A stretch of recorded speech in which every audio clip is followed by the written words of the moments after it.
All right, today is November the 6th in 2025, and my guest is Arjun Khemani. Arjun is what? An ex personality, Zcash still, built an app with Naval as a teenager, basically. Um, and so at a very young age, already a very impressive Vita. I think I remember you asked me once when we were at East Denver if I can take you as a plus one to an event because you weren't yet 18 years old. That was So, hilarious. Yeah, I had to be 21 actually to come to that because yeah. Denver, it's like there's only bars there. That's I think that the event was at a bar, and I really wanted to go because it was like a network, not network school. It was a Vitalia event, right? Prospera, Yeah, we did. We organized an event there. Balaji spoke there and all of that. right? Did I get you in the end? No, No, I I was didn't. We were like talking to the bouncer. yeah. Yeah, but cool. So very very impressive. Also, you have a podcast and a blog called Progress Good. I've been on that podcast among such luminaries such as David Deutsch, Naval and Zoko Wilcox. So welcome to the show. Thank you so much for having me. Yeah, so let's get started learning a bit about you. So what made you drop out of high school at age 16 and doing the things you do now? Yeah, of course. So I guess going back to COVID, right, which was around the time I sort of got radicalized by like these ideas. So it started with reading the self improvement stuff like Rich Dad Poor Dad, How to Win Friends and Influence People. So that was like the basic kind of like learning about how you don't just get rich by renting out your time. Like Naval's book was also great. Eric Jorgensen, the Naval Almanac. So I was just reading all these books, like learning about to actually it's actually good to create value and get a profit. And profit is not this inherently evil thing, right? The fact that you make a profit is that somebody cares enough to give you more than the cost of producing that thing, and you're essentially creating value for society. So profit making is a great thing. Um, it's a win-win thing. It's not like just having existing wealth and distributing it amongst everybody else, which never works. Like you always want to create more wealth, right? Like people talk about like alleviating poverty. Like what we want to focus on is wealth creation. Like poverty has been with us forever, right? It's not a new thing. Mankind's like natural state is poverty, but wealth creation is the unique thing. Like how do we create wealth, and what are the situations that allow for wealth creation? Um, so around COVID, during COVID time, like I got into Deutsch's books as well, Beginning of Infinity and Fabric of Reality. And I started a blog and like started talking about it. And, I would just mute my online classes and write on my blog on the side. So, yeah, I was doing that, talking with people on Twitter. And then, when it was time to go back to school when COVID kind of ended, I was like, I can't do this, right? Like I can't be in an environment where people are telling me what to do, and I know, like, these guys are just wrong, and I'm not interested in these kinds of subjects. I'm interested in some other things, right? So yeah, that's like at that around that time started working on AirChat. I was doing like copywriting stuff before that, just whatever would come up online because I knew like money was kind of the gateway outside of this prison, which was there because like I was dependent on my parents, and as long as you're dependent on somebody, like you kind of have to listen to them in a way. But no, with joining AirChat and doing this other stuff, I was like able to sort of take that leap, and dropping out was like one of the best decisions I made. Yeah. And what was your environment like at the time? Because that was, you grew up in India, right? And were others around you thinking the same thing? Were you kind of alone in your online world? Did you feel there was kind of a movement happening towards something like that? Yeah, I was definitely like uh it was just me, like, it was me and, like, my online friends, right? I made a lot of online friends, and in a way, it was like, I was lucky 'cause, COVID was, like, kind of a blessing in disguise for me, at least, because, I wasn't exposed to that same group of thinking, like, every single day, right? Because when you're exposed to that, like, in person every single day, it's very hard to go against the tribe and, like, think different. I'm sure, like, there could be something, like, some spark even there, but it's like every day somebody's telling you what to do, and like it's just implicit that you can't question. It's super hard. So, but I had like friends online, started talking with people on Twitter, cold DMing random strangers that I admired.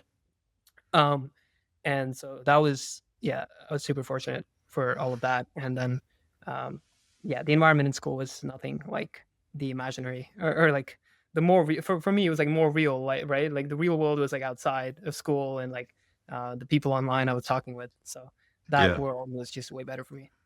Yeah, and I'm trying to draw a parallel because I also got radicalized during COVID Yeah. and got independent around that time, started my own businesses. Like when you're in your environment, that I was already exposed to some of these ideas, like this wasn't completely new, but it's like, I was in Europe, in Berlin, and when it just gets repeated over and over again, that, we have to do all this sustainability and ESG and climate or whatever stuff, and sort of the latent woke stuff. I don't think it was as strong as in the United States, but you kind of accommodate with people around you to some degree. I mean, it was still not thinking that was right, but I still didn't feel I had a full justification to go out to be independent on myself until I sort of was just online and COVID, was locked in, reading books a lot, and then you kind of realize, or you rebooting your system almost.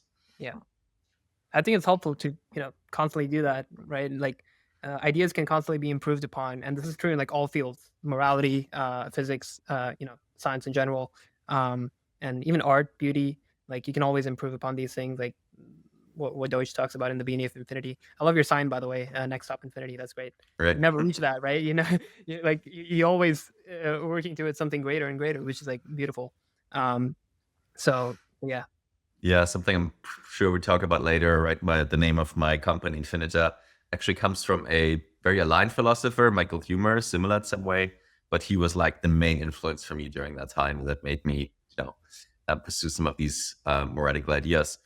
But I'm kind of curious. I'm wondering, what if we lock ourselves into like a certain worldview each time and then surround us with the people that confirm that?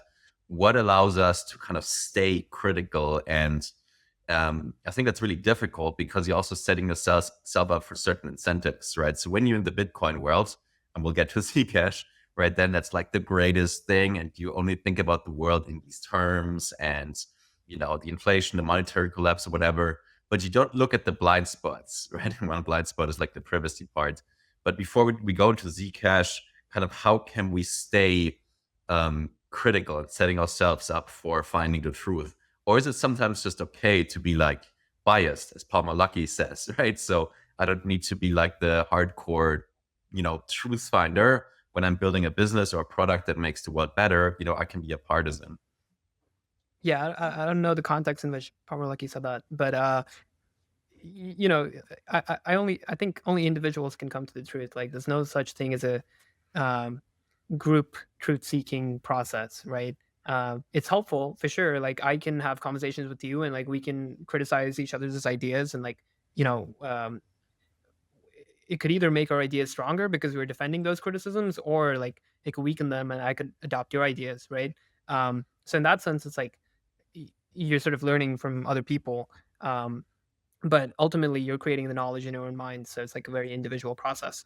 And it's easy to be in this uh, sort of adopt the ideas other people have, and like just not question it, because a group needs a certain consensus to stay together, otherwise the group fails, right? For the individual, that's not true. Like individuals can change their minds. Instead of like uh, there was this old quote where like science advances one grave at a time, but now like ideas can go to the grave, but like humans can advance that way, right? Like you can stay alive, hopefully live forever, and you just constantly improve upon your ideas, and like throw the bad ones out. Um, so I think that's a very individual process. It's helpful to seek criticism. That's why you need like a tradition of criticism. What Karl Popper calls, like you need that to be prevalent in society, in like scientific circles, pretty much everywhere, right? I think because as I said, like these improvements to knowledge can be made in any field. So if you have that tradition, like that's great. Then you're not falling into that tribal group thinking mind. But it is interesting to see like a lot of the strongest sort of communities are sort of have this religious fervor to them. Like so yeah, like Bitcoin you mentioned. Maybe it's also happening with Zcash. I don't know, but you always want to be critical. Like you don't want to like rest on your laurels, so to say. Mhm. And I also feel like building like a business or a project or a movement or something like that, where you're kind of, all right, you understand what it's about and you understand kind of the hypothesis behind it, is kind of a reality test, right? So these things need to be broadly true, otherwise we won't succeed, right? Or we kind of building on sort of a contrarian truth that others aren't seeing. So I find that process of building a business or building startups is almost like philosophy in a way. Not sure if you feel a similar way about that. Yeah, for sure. You're coming up with ideas and you're testing them in the real world, like testing if people actually want that thing. And philosophy for like a lot of people is not that practical. Like most philosophers aren't that practical. I think you know this, right?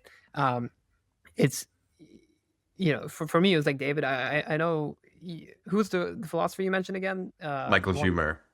Michael Humer. H. Yeah, yeah. Okay, I haven't read much of his stuff. I know you sent some to me like a while ago, but I should probably get to that. But like maybe Michael as well. But David is like a super practical philosopher. He's like applying those ideas. It's super like once you read them, it's like this is philosophy, right? You're like actually applying it to your daily life. Um, and a lot of it is just implicit. You start to get like this optimistic sense of wonder for the world, and like not in a naive way where like everything's gonna be all right, but like I have agency and I can like uh, go forward and make things happen in the world. The world is a malleable place. I can like just do things. So, so yeah, it's pretty practical. Yeah. So let's spend a bit of time on that. What did you find especially practical from David Deutsch? Yeah, I think if I hadn't read that book, like I wouldn't be doing what I am doing right now. The Like beginning of Infinity? yeah, yeah, yeah. Like I Mhm. wouldn't have dropped out of school. Like the explanations of that book just gave me the confidence, right? Because I found out like, hey, everybody else is like not right about this, right? Like I don't need this credential to like learn things or even like most people didn't really care about credentials anyway. But um just the fact that like there's this uh sort of subhuman treatment of children in school, even in high school, it's like weird. Um like that is just not the right way, and they're not the best conditions to create knowledge, right? So if school is really about like helping children create knowledge and think critically, which is it's definitely not, like it wouldn't be that way, the way it's set up where like a teacher is telling you what to do and you're just mind dumping like um, stuff you've read the last week on an exam. um, so well, I wouldn't have gotten out of school. I wouldn't have got like been fallen down the rabbit hole of Bitcoin because like I think I read Deutsch's philosophy and then like it automatically translated to like Austrian economics, which I also read, like the great school of Austrian economics, and then from there it was just like a natural next step to Bitcoin, right? It's like the perfect money, but then I realized like it doesn't have privacy, and you don't really have freedom unless you have privacy. It's like a digital bill of rights in a way, right? You have um, encryption is like guns for the Second Amendment, right? Like, but just in the digital world. So, so yeah, it's like that entire chain. I guess there could be other reasons for it, but like fundamentally, I think it all came from Deutsch's book, The Beginning of Infinity, for me. Interesting. Like I've started it, but I haven't fully read it. And I think the main reason is that so many of these things were already very familiar with me, right? So I read and I kind of agreed. Um, but that can be a good thing. And so what was your journey then talk a bit more about your journey from Bitcoin then to Zcash?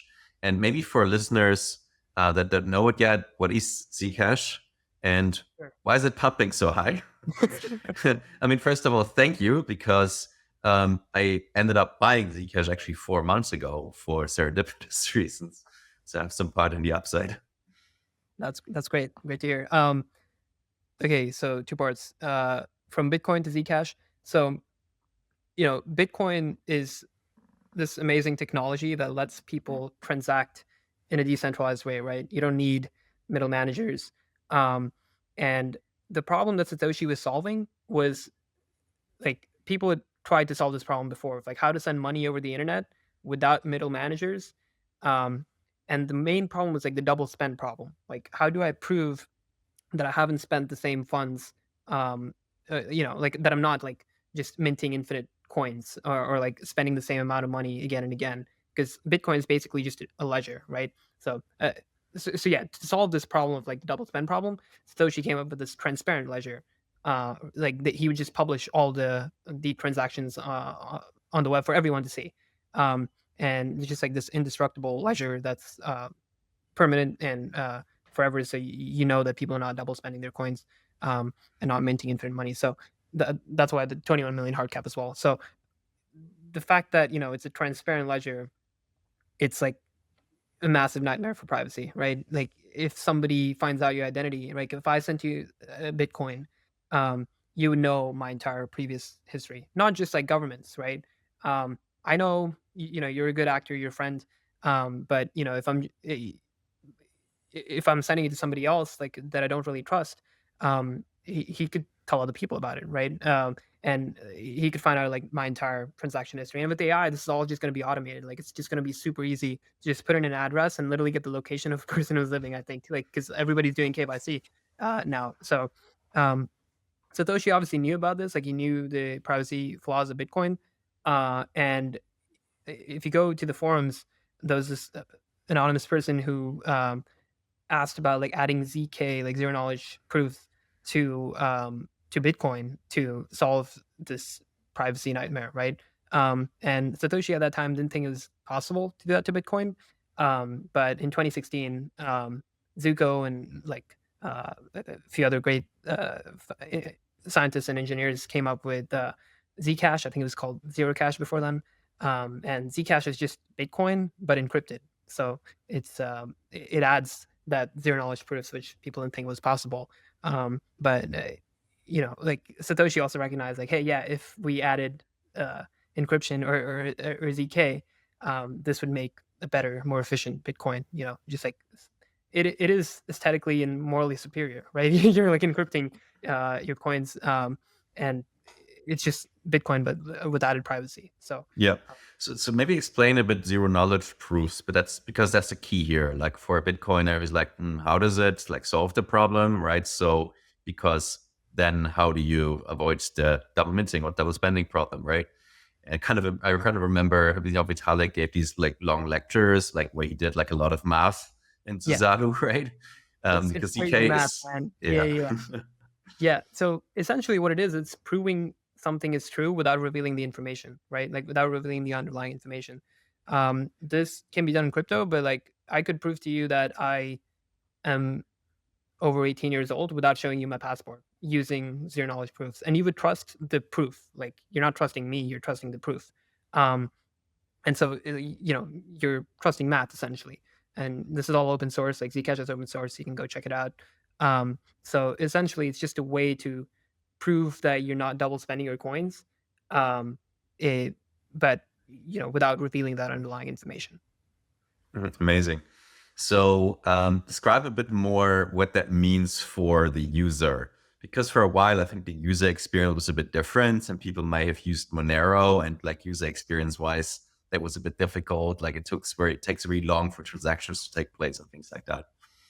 Yeah, historically, Zcash's user experience wasn't that great because they were focused on other things, right? Like the tech was barely ready when they shipped. Like when they launched, the tech was barely ready.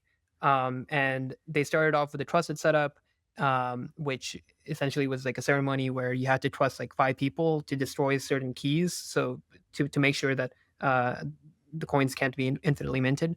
Um, that was the trusted setup, which they removed in a future upgrade called Halo 2 by Sean Bo. So that's like the latest existing pool, which is called Orchard. Um, so it was like Zcash had been shipping for like 8 years straight, right? It was just like shipping these small, actually kind of big improvements, and it it didn't really focus on UX for the longest time because it wanted to nail the privacy part really, thoroughly. And even now, like Zashi is the best wallet to use uh, for people who want to get on board to Zcash now, and even like store and spend the Zcash. And even their team is like partly cryptographers, like partly people working on like the back end, like actually or have been working on the Zcash protocol. So they are keeping in mind like the privacy properties at every step, right? Even at like the wallet where like the users um, using it, like not just at the protocol level, but every step of the way. So the Zashi team is incredible. Josh has done a great job with that app. I don't know if you've checked it out, but Yeah, I'm now with using it. Near Intense, yeah, now with Near Intense, you can essentially buy Zcash in a completely decentralized way using the Zashi app, right? So you can go from Bitcoin to Zcash and then store it in your Zashi wallet.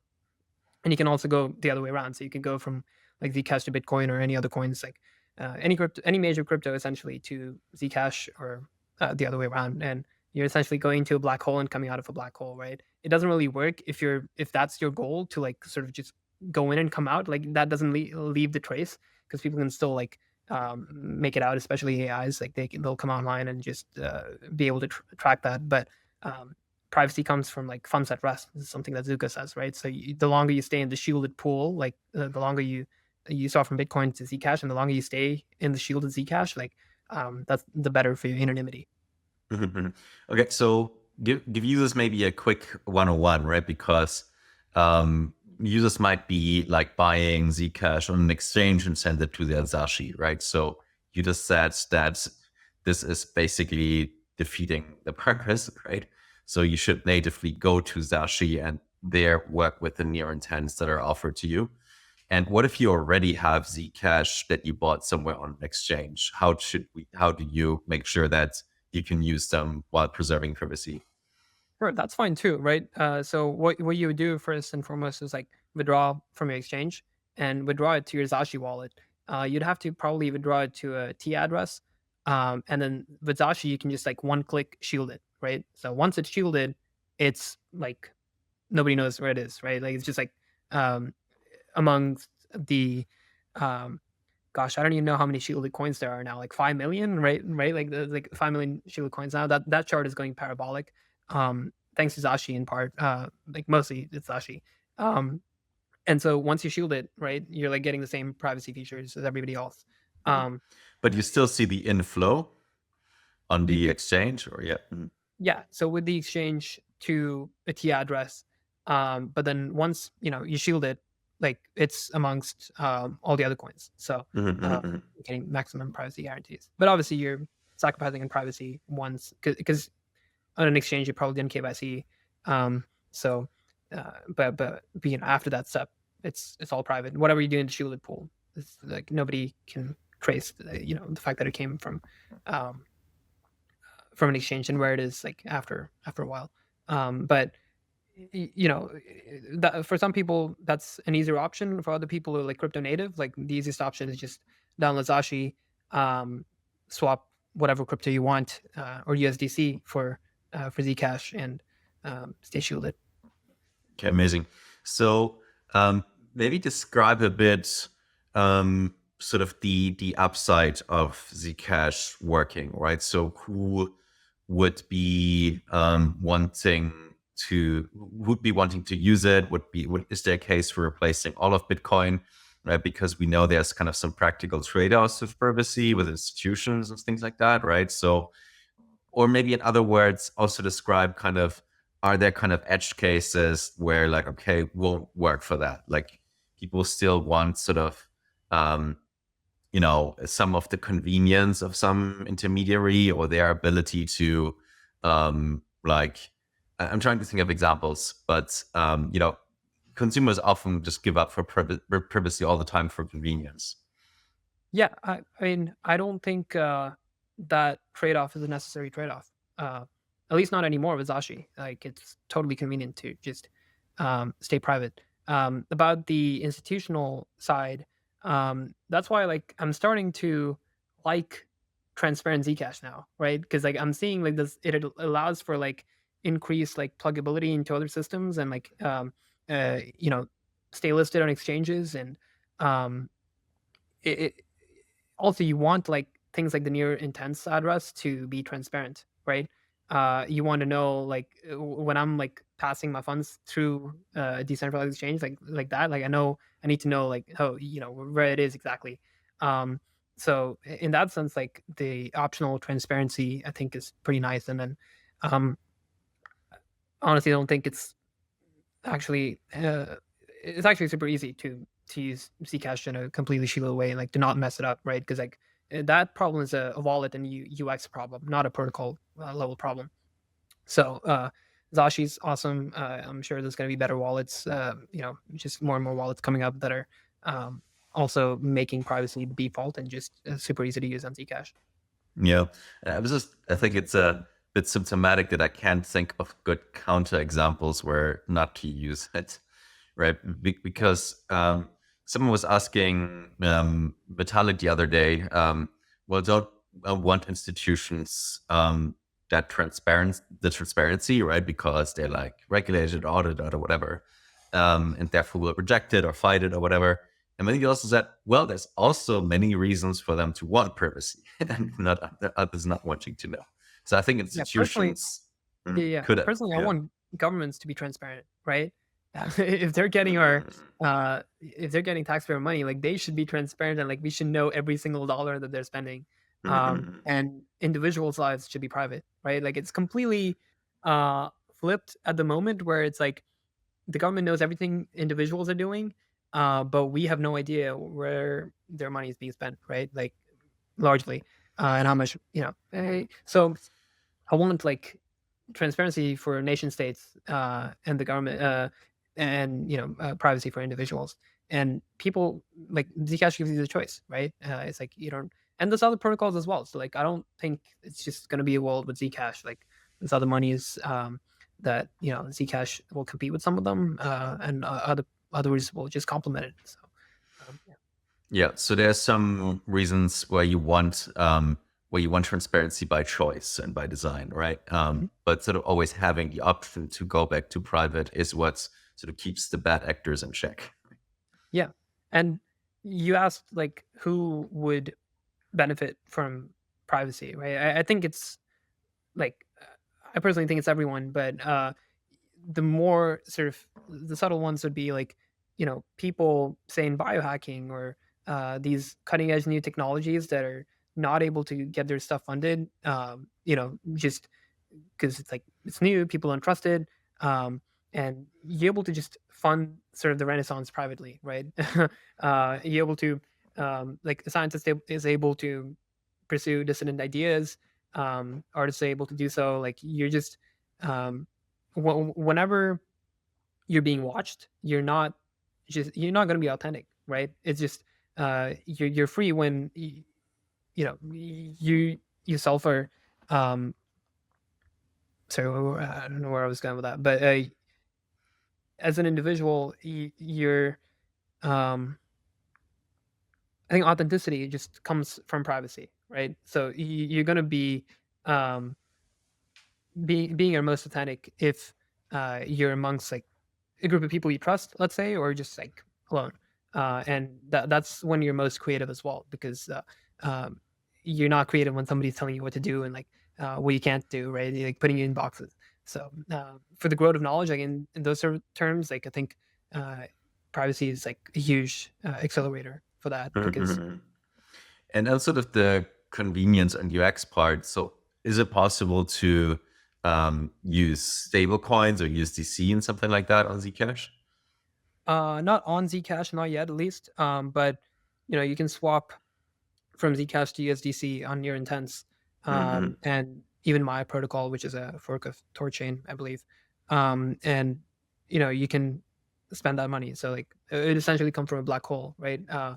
And I know people want that on Zcash. Like I'm not a huge fan of it because USDC and USDT stablecoins can essentially just be frozen um, super easily, right? Like it's more easy to it's easier to freeze stable coins than it is to like freeze money in a bank account, right? It's just like one click and your money is frozen.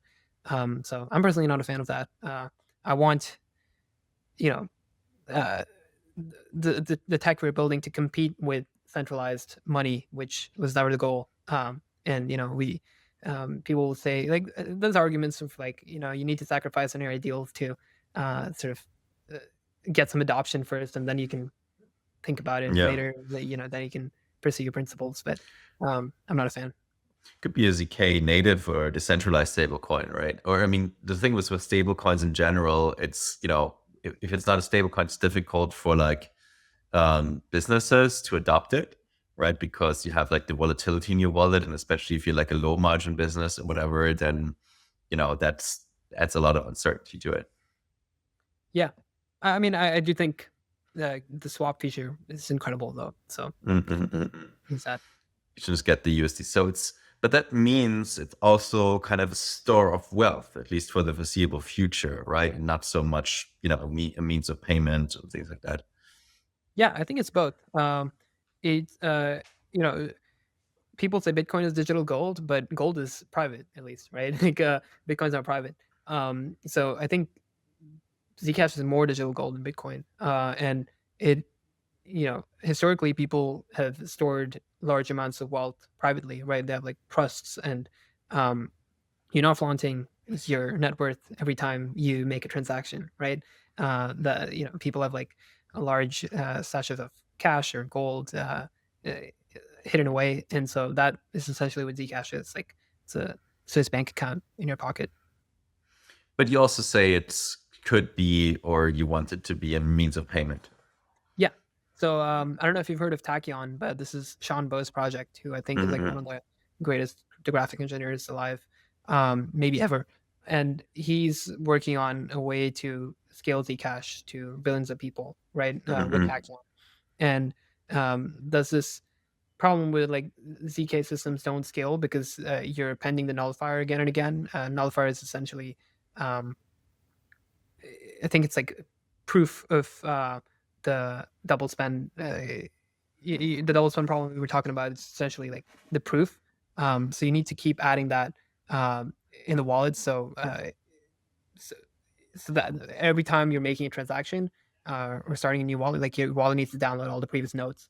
And so essentially solving for that and adding oblivious syncing, I think is the goal of Hackathon. And it should be in mainnet like within a year's time. That's what Sean said, and I'm super hopeful about it. I think that will let Zcash scale like Solana level or maybe even Visa Mastercard type. Like we'd have to see exactly, but I think that would be huge, and that would unlock that ability of Zcash to um, spend, for it to become a medium of exchange as well as store value. Mm-hmm. So, what is kind of the current user base like, and what do you see kind of as the big next market to go into? Sure. Well, the current user, um, it's interesting because there's like a lot of hype at the moment just because of the price action, right? Um, I think like at least like a lot of people in crypto are just getting it just for the potential upside. Um, I think everybody wants privacy or needs privacy, right? Like it is um, for rich people, it's like you need privacy for safety, right? There's all these kidnappings happening in France and Europe, and um, you, if you're like if you have your wallet online, like people, it just makes you a target, right?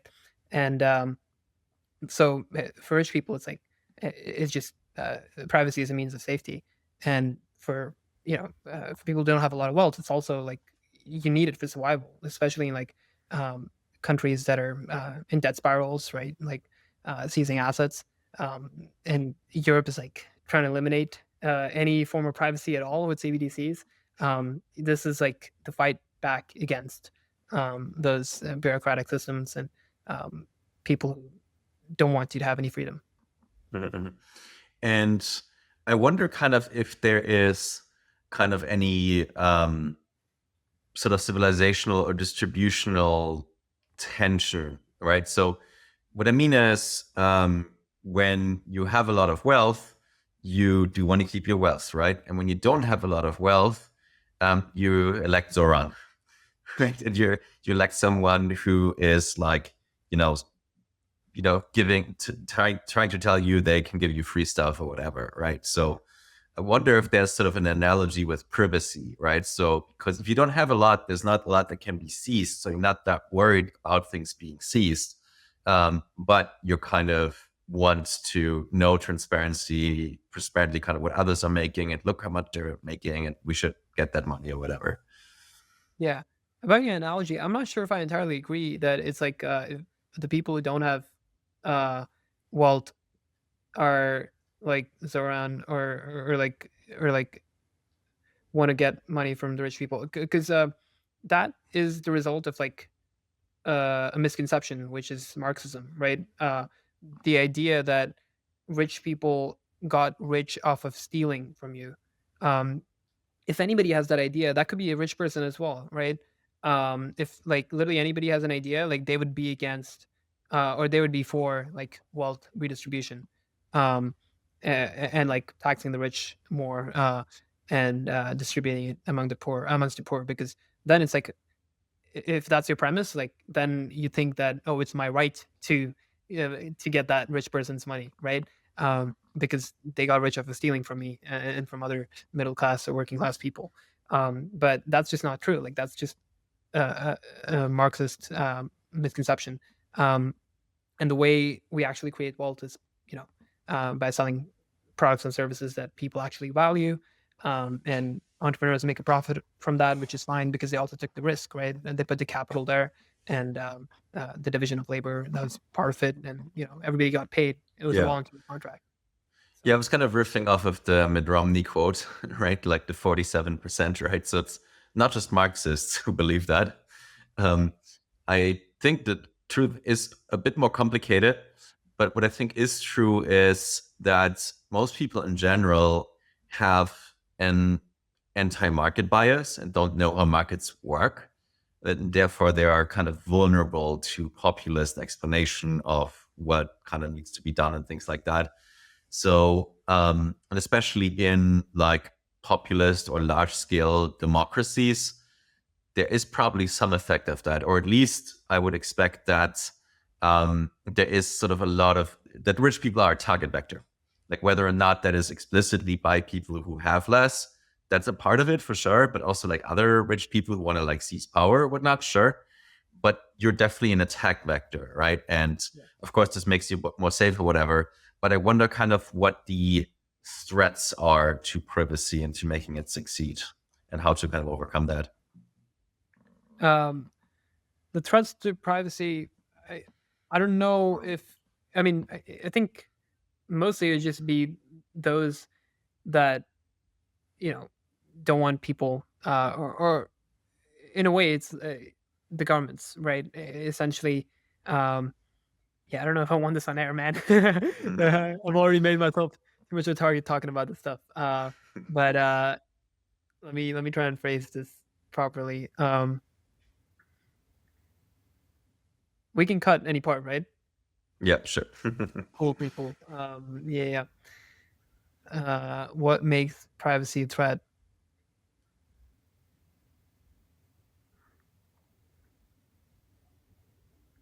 um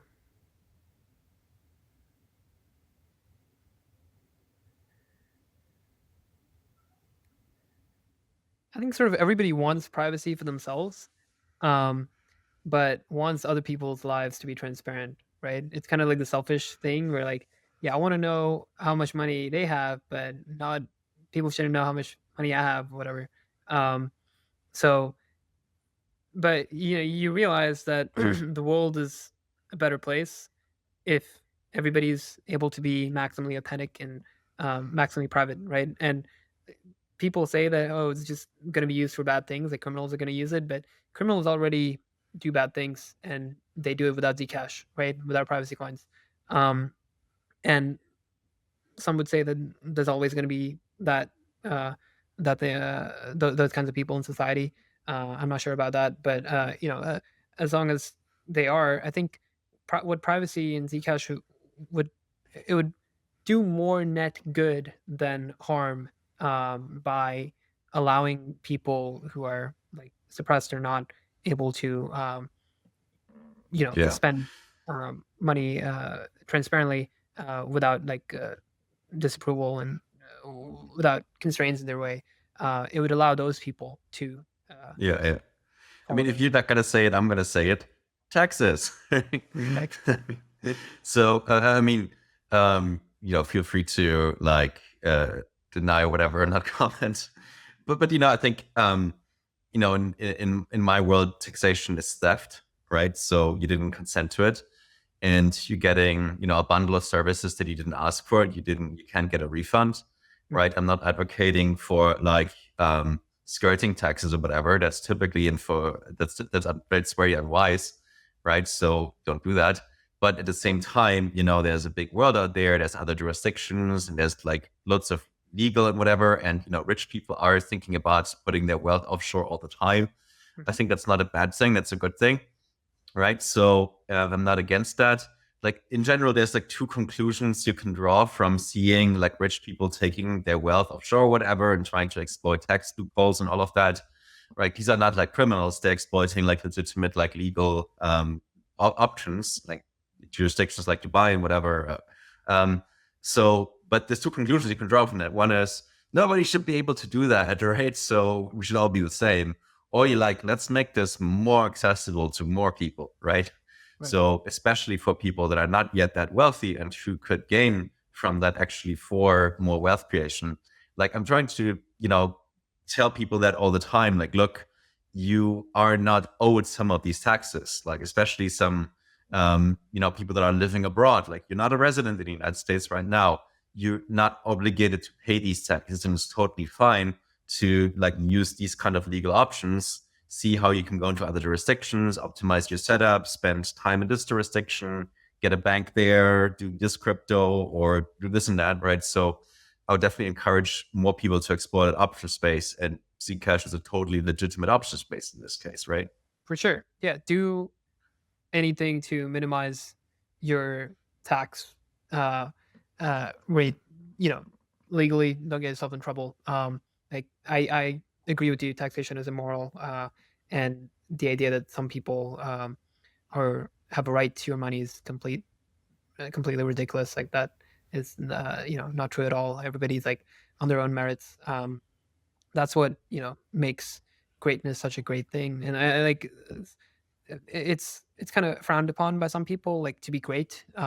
But you need to protect that, and you need incentives and institutions in a way that like society is maintained in a uh, it's like a merit based society, instead of like everybody just getting stuff freely from the people who are actually producing value. Because there's going to be a time when like those people stop producing anything, right? Like Atlas Shrugged, like we'll just move to Mars or whatever. Like I don't know, and then like the bureaucrats on Earth to suffer. I don't know. Yeah.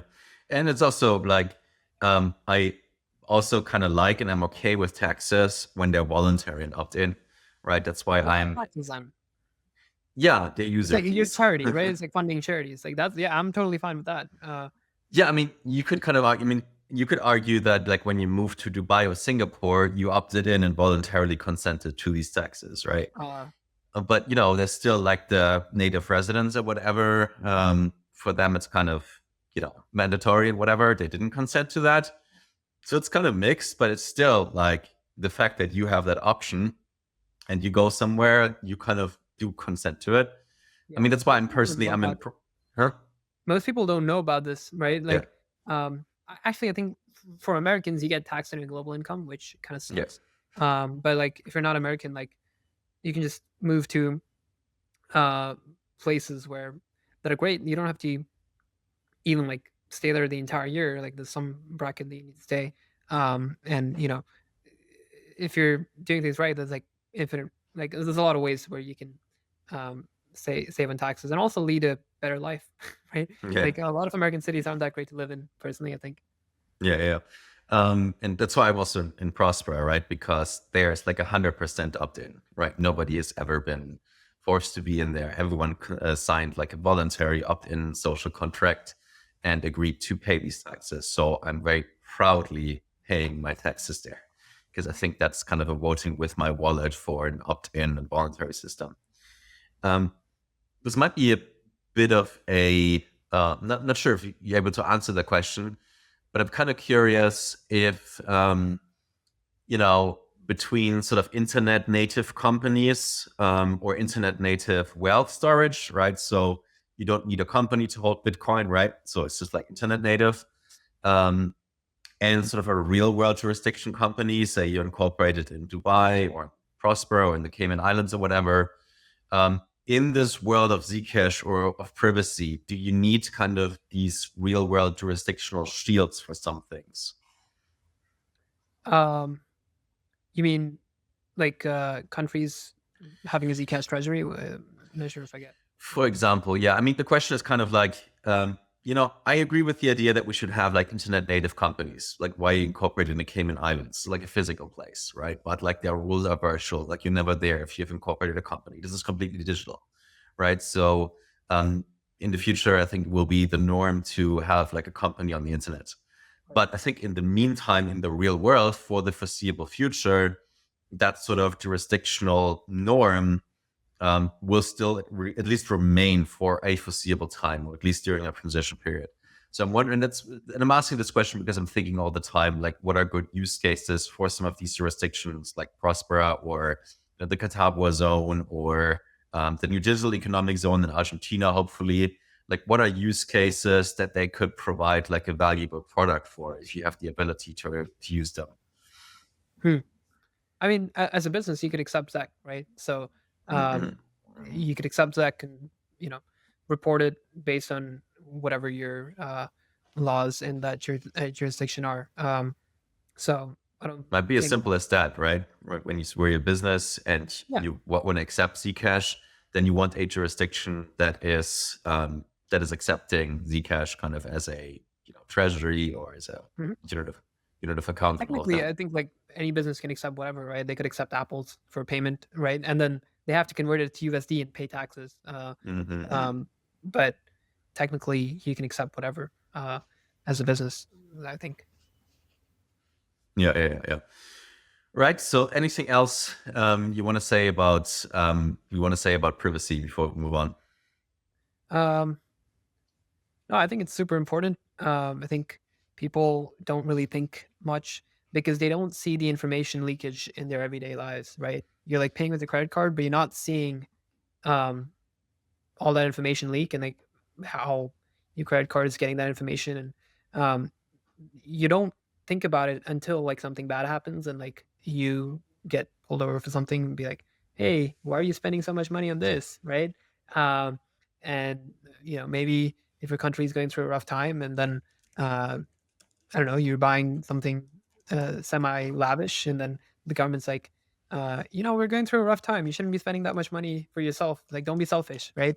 uh, so so you realize that like once somebody like catches you in a way, um but as long as you're mathematically secured, securing your transaction data, I think you'll be good. And you know it's not about doing something wrong, it's just like you don't want that information leaked out about you. Like I don't want people knowing how much money I have, what my salary is, stuff like that. Yeah. So, what else are kind of questions that you think about a lot these days? Kind of looking at your blog and things you've recently written about. Hmm. um I was like in the deep dive of the Medici family, that arguably like powered the Italian Renaissance, um, and you know the way they were able to allocate capital, and like have this amazing group of people around them, like Michelangelo, Leonardo da Vinci, Botticelli, um, even like Galileo, I believe, like some of the later Medici patrons. Like uh, the fact that they were able to like spot this talent and fund it, and like such greatness came out of it. I think like that's incredible. And like if you go to Florence, like I was recently in Florence, I can still feel the impact that that one family had. Um, and so I was just thinking, like, how do we sort of replicate that, right? And like in a way, it's like the Teal Fellowship is a great example, right? Like encouraging people to drop out and just say, not even encouraging, those sort of people just want to drop out and like pursue an idea, right? He's just giving them the means to do it. Um, so, you know, people like him, other like wealthy patrons funding sort of the new renaissance in a way. It's like that's sort of stuff I'm thinking about. Just Yeah.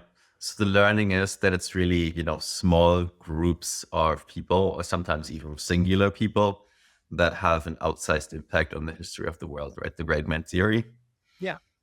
And Mhm. I mean, it's with other people, right? Like with the Medici people, it was just like Medici family was just like funding great people, but they had to get amass the wealth through banking, maybe even some not so nice ways. Like they arguably um, were the like secret rulers of Florence. Like everybody just knew they were the ones pulling strings behind the scenes. But like a lot of good came out of the stuff they funded. Yeah, yeah. So do you have any ideas on how to really better identify that kind of talent early, right? You mentioned the Teal Fellowship, but the Teal Fellowship has 20 people per year or something like that. Mhm. Is that everyone that's there in the No, world? no, no. I mean, there's tons of people. We need more stuff like that. I don't know if you've heard of Conjecture Institute, but they're funding like uh, Deutsch adjacent ideas, like which are pretty awesome. And they're also like funding people in a sense, right? I think that's the way to go. Not funding ideas, but funding people and giving them funding great talented people and giving them the freedom to just explore their curiosities and solve problems they're interested in, right? So like a curious person might come up to you and like be like, "Hey, I'm really interested in this problem." And if you find that problem interesting and like that person is like broadly, nice and like he seems talented, like uh, fund the person instead of like the idea or the outcome of the idea. And I think I also heard this from Naval. It's like the great founders and great entrepreneurs, like you just need to keep funding them. Like they'll have bad ideas, but like ultimately they will like have one win, right? Like um, they might, if it's actually a great entrepreneur, like they're going to succeed no matter what. It just depends on like how many iterations it takes, how many failed businesses it takes. Um, so, uh, obviously, error correct if you think a person is, uh, going down the wrong alley, like then fund a different person. But and it's all about like funding people and letting them come up with the knowledge because again, like knowledge is, truth seeking is an individual, like a one player game. It's like you can't really, um, if you're funding somebody, you're not like, it's kind of hard to sort of direct it entirely as well. Mhm. Got another big project coming up, or a book that you've been meaning to read but haven't yet? A book I'm meaning to read but I haven't yet. That's a good question. Or what's like maybe like the book that's you most commonly hear about, but you actually haven't read it? Like for me, for example, that's actually Atlas Shrugged. I've never been able to read it. You haven't read You know? Alex Pro. And everyone's like, "What? You haven't read that?" Yeah. Oh man, you got to read it. Yeah, I've definitely read Atlas Shrugged multiple times and Fountainhead, which is also great. Um, maybe go to Esther Bach. I tried reading it, but like What's my it called? headspace. Escher, Go to what? Esther Bach. Yeah, Yeah, yeah. yeah. Oh, yeah, yeah, yeah. Douglas Hofstadter. I've heard so much about it. It's like this book everybody has on their bookshelves but never reads. Like whenever people tell me about it, it's like I they never really tell me the contents of the book, which is Mm-mm-mm. interesting. So I tried to read it like once a few years ago, but didn't really finish it. So maybe it's that one. Maybe I should Yeah. go back to that. And your number one book recommendation is probably The Beginning of Infinity, right? Yeah. Um, but is there a book recommendation that you can give to people that's kind of less obvious? Not that many people know about it, but you're kind of like, you need to read this, and nobody knows about it. Hmm. Um, Not obvious. I guess Ayn Rand's books are also pretty obvious. Let me pull up my Kindle and see if I have a good recommendation here. Yeah. Yeah, for me, that's Michael Humer, right? Because, not that many people read them. Like, The Problem of Political Authority is fairly well known at this point. Um, But there are some, if you're into philosophy, there are these two books that I'm pretty sure only a few hundred people have read them. but I enjoyed reading them so much. One is called Paradox Lost, and it's basically going through like the main paradoxes of philosophy, right? So like Zeno's paradox and Hilbert's Hotel and all of that, and basically attempting solutions at them or saying why certain solutions didn't work. And it's such a logical puzzling exercise that's just like so intellectually stimulating that I super enjoyed that, even though nobody else has read the book. And I feel a similar way about approaching infinity, which is actually where Infinita comes from. Approaching infinity, which doesn't have, it's not practical at all, right? So it's just like, okay, the concept of infinity, it's similar to Paradox Lost. There are some paradoxes that you probably didn't immediately think about when you think about infinity, of being taught it in school in math. But it's so fascinating to think through some of these paradoxes and how certain mathematicians have tried to solve them. Mhm. Yeah, I think my recommendation would be Project Hail Mary, which is a nonfiction, which is a fiction book by Andy Weir, the same guy who wrote The Martian. And I would recommend listening to the audiobook instead of reading the book, because there's like some special things in the audiobook which, if I talk about, will spoil it for you. But if you're reading the book, like, get the audiobook. Um, yeah, he's like a great writer. Like, Martian was also a great novel. Um, it's like weirdly optimistic in a way. It's like, solving problems in sci-fi. So Yeah, yeah, the techno optimist sci-fi books. yeah. Yeah, it's good. There's not too many of those. Um, but yeah, Arjun, this was a really fantastic conversation. Anything else that you'd like to draw our listeners' attention to that you're working on, how to find you and how to connect with you, and what are you currently looking for? Sure, yeah. Just look into Zcash. I think it's an important project. And you can find me on Twitter or X at Arjun Khemani. Fantastic. Arjun, thank you so much for coming on the show. Thanks very much for having me.